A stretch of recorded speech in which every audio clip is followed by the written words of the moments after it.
रही थी।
आपने देखा होगा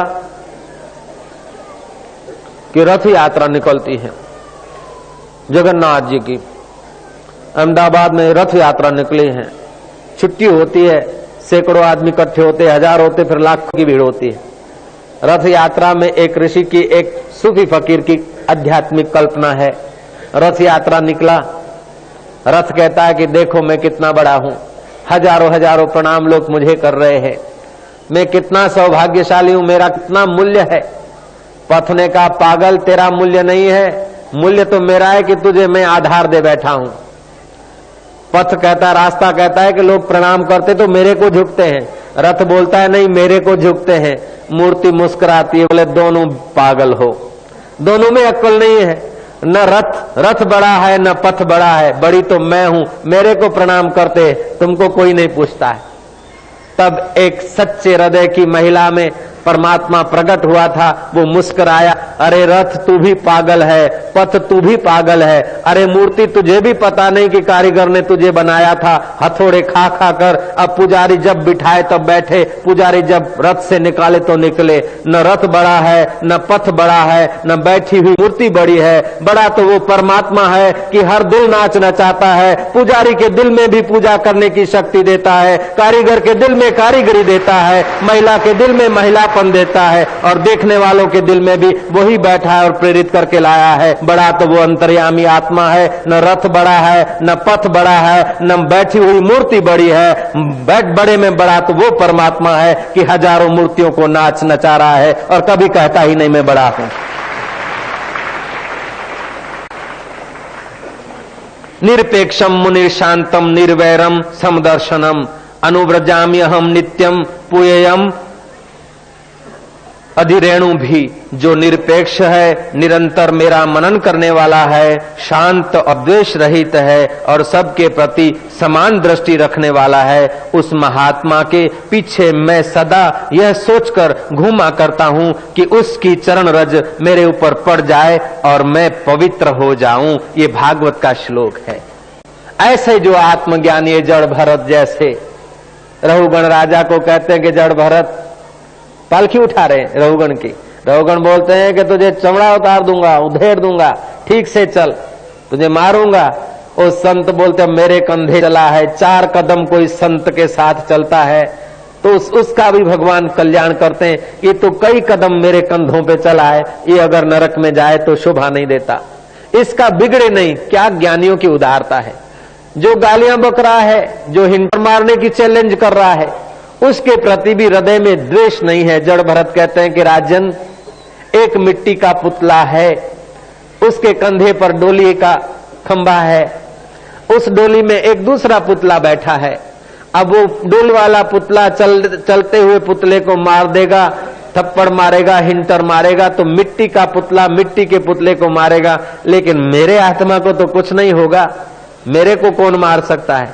ऐसे जब ज्ञान के वचन कहे तो जो राजा चमड़ा उधेड़ने के लिए धमकाता था और नीचे उतरने वाला था, वो छलांग मार के साष्टांग दंडवत प्रणाम करके पैर पकड़ के रो रहा है कि भगवान आप तो कोई जीवन मुक्त मालूम होते हो, आप तो ज्ञानवान मालूम होते हो। मैं राज्य पाठ छोड़कर डोली में बैठकर संतों के आश्रम की धूल छानने को जा रहा था, कहीं मुझे आत्मज्ञानी संत मिल जाए, मुझे आत्मा का रस दे दे, मुझे अंतर्यामी परमात्मा का स्वाद चखा दे, ये संसार भव सागर से तार दे, मुझे शांति का दान कर दे, मुझे प्रेम का दान कर दे, मुझे भक्ति का दान कर दे, मुझे ज्ञान का दान कर दे। ज्ञान का दान लेने के लिए महाराज मैं भटक रहा था, लेकिन मुझे पता नहीं कि कहार तुम्हें कैसे पकड़ लाए। तुम्हारा कोई न पंथ दिखा न कोई संप्रदाय दिखी, तुम जड़ जैसे लगे, तुमको पकड़ के उन्होंने डोली में लगाया। मैं आपके लिए बक रहा था, महाराज मुझे माफ करो। उन्होंने कहा बेटा इसमें क्या है, कोई बात नहीं, माफ करने की क्या बात है, लेकिन अब तेरे को क्या चाहिए कि भगवान मुझे आत्मज्ञान का उपदेश दो। तब रहुगण राजा को जब भरत जी कहते हैं कि जब तक पद रेणु आत्मज्ञानी महापुरुष के पद रेणु में तू स्नान नहीं करेगा तब तक तेरे अंदर के मैल और शोक दूर नहीं होंगे। ऐसा आत्मज्ञान हम लोगों को भगवान की कृपा से मिला है। पद रेणु का अर्थ है पैर की चरण रज, तो ठीक है, लेकिन महापुरुषों का जो अनुभव है वो उसमें अगर हम स्नान करें तो हमारे पाप और ताप कट जाते हैं, जीवन मुक्ति का आनंद लेने लगता है। 5, 25, 100, 200, 500 आदमी होते न बाजार में, तो पुलिस की 2-2 गाड़ियों का बंदोबस्त की जरूरत पड़ती है, लेकिन यहाँ हजारों आदमी है, एक पुलिस की भी जरूरत नहीं पड़ती है। क्या है ये सत्संग का प्रभाव है, भगवान के प्रेम का प्रभाव है। सैकड़ों वॉलंटियरों की जरूरत पड़ती है, यहाँ एक भी वॉलंटियर ना हो तो चल जाता है। अब देखो सन्नाटा, शांति, वॉलंटियर भी नहीं, शुरू में भले वॉलंटियर 2-4 कर लें कुछ, बाद में देखा जाए जो भगवत चर्चा चालू होती है ना तो वॉलंटियर पना भूल जाते हैं, वो भी श्रोता बन जाते हैं। ये भगवान की चर्चा का प्रभाव है, आत्मज्ञान की चर्चा का प्रभाव है।